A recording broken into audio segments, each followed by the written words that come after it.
Urdu history کے تمام معززین کو السلام علیکم۔ کسی پہاڑ کی چوٹی پر ایک جادوگر رہتا تھا۔ جادوگر کی ناک نیلے رنگ کی تھی، سب لوگ اس کو نیلا جادوگر کہتے تھے۔ اسی پہاڑ کی دوسری چوٹی پر دوسرا جادوگر رہتا تھا۔ اس کی ناک لال رنگ کی تھی، لوگ اس کو لال جادوگر کہتے تھے۔ لال جادوگر اور نیلے جادوگر کی آپس میں کھٹ پٹ رہتی تھی۔ ایک کہتا تھا میری ناک لمبی ہے، دوسرا کہتا نہیں میری ناک لمبی ہے۔ دونوں جادوگر بڑے ضدی تھے۔ ایک دفعہ کا ذکر ہے کہ نیلا جادوگر اپنے گھر سے نکل کر باغیچے میں آیا۔ باہر کا موسم اور صبح کا وقت تھا، ہر طرف پھول کھلے تھے، سبزہ لہلا رہا تھا۔ جادوگر نے خوش ہو کر کہا آہا کیا پیارا موسم ہے۔ تب وہ سبزے پر لیٹ گیا اور گیت گنگنانے لگا۔ اچانک اس نے چونک کر کہا کہ میری ناک میں اچھے اچھے کھانوں کی خوشبو آ رہی ہے، ذرا دیکھوں تو یہ کھانا کہاں پک رہا ہے۔ اس نے اپنی نیلی ناک کو حکم دیا چل میری ناک چھو منتر کے زور سے لمبی ہوتی جا، اور نیلے جادوگر کی ناک لمبی ہوتی گئی، لمبی اور لمبی، یہاں تک کہ پہاڑ کی 7 چوٹیوں کو پھلانگ گئی اور 1000 میل دور ایک گاؤں کے ایک پختہ مکان میں پہنچ گئی۔ وہ مکان ایک زمیندار کا تھا۔ اس کی ایک بیٹی تھی جس کا نام شاداں تھا۔ اس دن شاداں نے اپنی سالگرہ منائی تھی اور اپنی ننھی منھی سہیلیوں کو کھانے کی دعوت دی تھی۔ پلاؤ، زردہ، بریانی اور ڈھیر سارے اچھے اچھے کھانوں کی پلیٹیں میز پر سجی تھی۔ کھانے کی میز پر بیٹھنے سے پہلے شاداں نے سب سہیلیوں سے کہا آؤ اپنے دوپٹے، چادریں اور شال الگنی پر ٹانگ دیں۔ لیکن وہاں الگنی کہاں تھی؟ اچانک نیلے رنگ کی ایک چھڑی گھر کے صحن میں پھیلی ہوئی نظر آئی۔ سب لڑکیوں نے اپنے رنگ برنگے دوپٹے، چادریں اور شال اس چھڑی پر لٹکا دیے، لیکن وہ چھڑی تو نہ تھی، نیلے جادوگر کی نیلی ناک تھی۔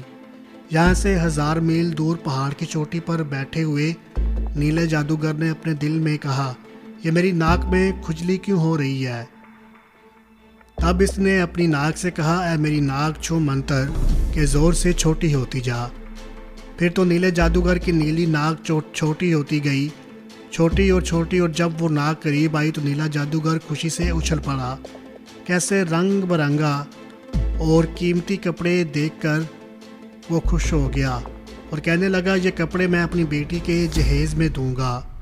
ادھر شاداں اور اس کی سہیلیوں نے جب دیکھا کہ نیلی چھڑی ان کی قیمتی کپڑوں کو سمیٹ کر اڑی جا رہی ہے تو پلیٹیں چھوڑ کر دوڑی، بہت شور مچایا، لیکن اب کیا ہو سکتا تھا؟ نیلے جادوگر نے وہ ساری قیمتی کپڑے لال جادوگر کو دکھائے اور کہا اب بتاؤ بھلا تمہاری ناک لمبی ہے یا میری؟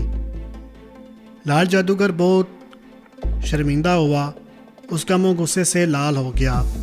اس نے زور زور سے پاؤں پٹکے اور گھر سے یہ کہتا ہوا نکلا کہ اب میں اپنا جادو دکھاؤں گا۔ لال جادوگر پہاڑ کی اونچی چوٹی پر چڑھ گیا۔ اس نے اپنی ناک کھجائی، اسے دور تک پھیلایا، لیکن کوئی مزیدار خوشبو ناک میں نہ سمائی۔ رات ہو گئی تو لال جادوگر نے اپنی ناک غصے سے مروڑتا رہا اور پہاڑ کی چوٹی سے نیچے اتر آیا۔ اس نے وہ رات بڑی بے چینی میں گزاری۔ صبح ہوئی تو وہ پہاڑ کی دوسری چوٹی پر چڑھ گیا، دیر تک اپنی ناک کھجاتا رہا، دور تک ناک کو پھیلاتا رہا، لیکن کوئی مزیدار خوشبو ناک میں نہ سمائی۔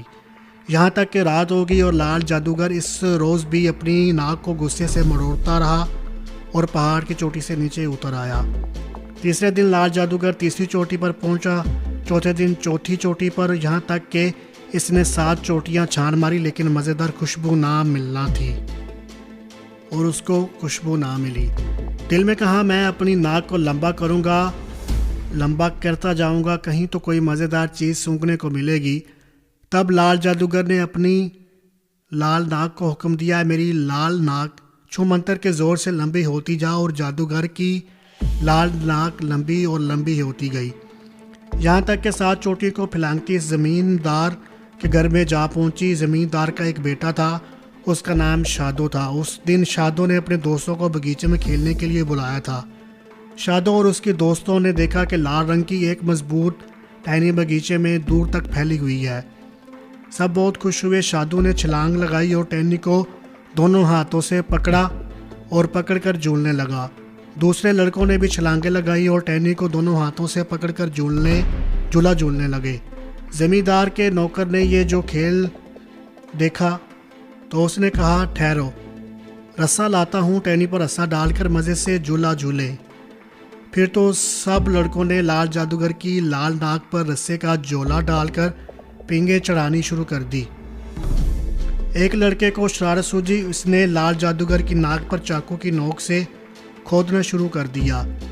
دوسرے لڑکے نے کوٹ سے پین نکال کر ناک میں چبو دی۔ اب سنو کہ لال جادوگر درد کے مارے بل بلا اٹھا۔ ناک میں پن کی نوک لگتے ہی اسے سخت کھجلی ہوئی، اور جب ناک میں چاقو کی نوک لگی تو وہ تکلیف کے مارے چیخ پڑا، ہائے میری ناک، ہائے میری ناک۔ لال جادوگر کی یہ چیخیں سن کر نیلا جادوگر گھر سے باہر نکل آیا۔ اتنی دیر لال جادوگر نے جادو کا زور لگا کر ایک جھٹکے کے ساتھ اپنی لال ناک کھینچی۔ ذمہ دار کا لڑکا اور دوسرے لڑکے چھلانگ مار کر جھولے سے کود پڑے، اور جب لال جادوگر کی لال ناک سمٹتے سمٹتے قریب آئی تو اس نے دیکھا کہ وہ بری طرح سوج گئی تھی اور لہو لہان تھی۔